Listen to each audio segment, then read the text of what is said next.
اگر کسی کی عمر 22 سال ہے اس کے والدین شادی کرنا چاہتے ہیں وہ کہتے ہیں کہ میں 25 سال کا ہوں شادی کروں گا تو پھر 25 سال یہ بھی بات آپ نے فرمایا بالغ ہونے کے بعد شادی کرنی چاہیے، تو یہ بات جو ہے نا سنت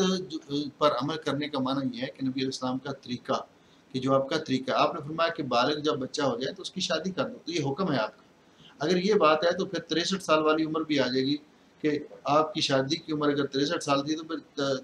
25 سال تھی تو 63 سال سے زیادہ جینا بھی جائز نہیں، تو وہاں کیا کریں گے؟ تو یہ چیزیں جو ہے نا یہ رسول اکرم صلی اللہ علیہ وسلم کے ساتھ خاص ہیں۔ ایک سوال ہے کہ کیا عورت پر اپنے جو سسرال والے جو اس کے جو ہے وہ خاوند کے ماں باپ ان کی خدمت کرنا فرض ہے،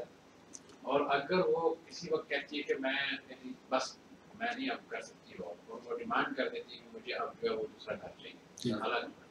تو کیا یہ اس معاملے میں کس طرح ہے؟ دیکھیے فطری طور پر تو گھر الگ ہی ہونا چاہیے شادی کے بعد، تاکہ میاں بیوی آپس میں الگ گھر میں رہیں اور اس گھر کا نظام چلائیں اور ساتھ والدین کی خدمت بھی کریں۔ لیکن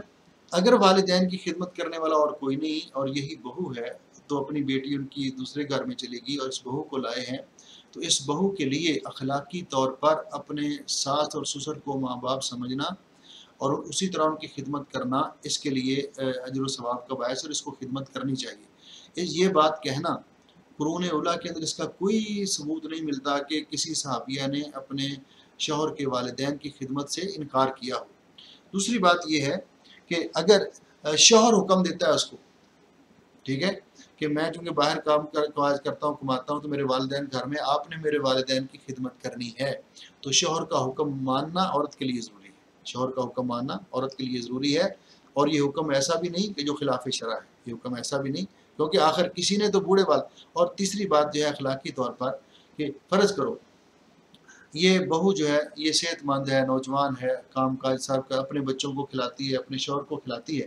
تو وہاں چارپائی سے اٹھ نہیں سکتے،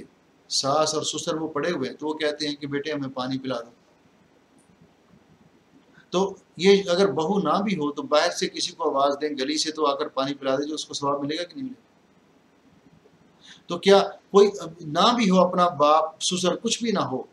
ایک آدمی پڑا ہوا ہے راستے میں اور بیچارہ بلک رہا پانی سے، وہ کسی کو کہتا ہے مجھے پانی پلا دو، وہاں سے کوئی عورتیں گزر رہی ہیں تو وہ ان کو پانی پلا دیتی ہیں ایک عام انسان سمجھ کر، تو ان کو اجر ملے گا کہ نہیں ملے گا؟ تو اس لیے اس کو یہ مسئلہ نہیں بنانا چاہیے کہ انا کا مسئلہ ہم پر فرض نہیں ہے، تو کہاں لکھا ہوا ہے قرآن پاک میں، کہاں لکھا ہوا ہے؟ کچھ امور ایسے ہیں کہ قرآن پاک نے اصول بتلا دیے ہیں، لیکن وہ اخلاقیات میں سے ہیں، اخلاقیات میں سے ہیں۔ اللہ جل شانہ نے دیکھیے یہ کون سی صورت کے آخر میں ہے، وہ نسب و صہرا، سورۃ فرقان میں، والذی خلق من الماء بشرا، کہ اللہ تعالیٰ نے بشر کو، انسان کو پانی کی بوند سے پیدا کیا ہے، فجعلہ نسبا و صہرا، دو رشتے ذکر کیے ہیں، فجعلہ نسبا و صہرا،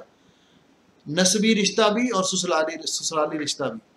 تو یہاں یہ آیت بتلا رہی ہے کہ نسب و صہرا، کہ دونوں رشتے انسان کے لیے انعام اور احسان ہے اور قابل احترام ہے۔ جس طرح نسبی رشتہ یعنی والد والدہ دادا دادی قابل احترام ہے، اسی طرح ساس سسر ان کا بھی کرام اور احترام انسان کو کرنا چاہیے۔ تو اس سے یہ معلوم ہوتا ہے کہ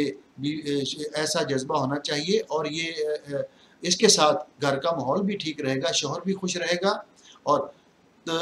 لیکن اصل ذمہ داری جو ان کی خدمت کی ہے وہ تو شوہر کی ہے، اور شوہر اگر بیوی کی ذمہ داری لگاتا ہے تو اس کے لیے پھر اپنے ساس اور سسر کی خدمت کرنا لازمی ہو جاتی ہے۔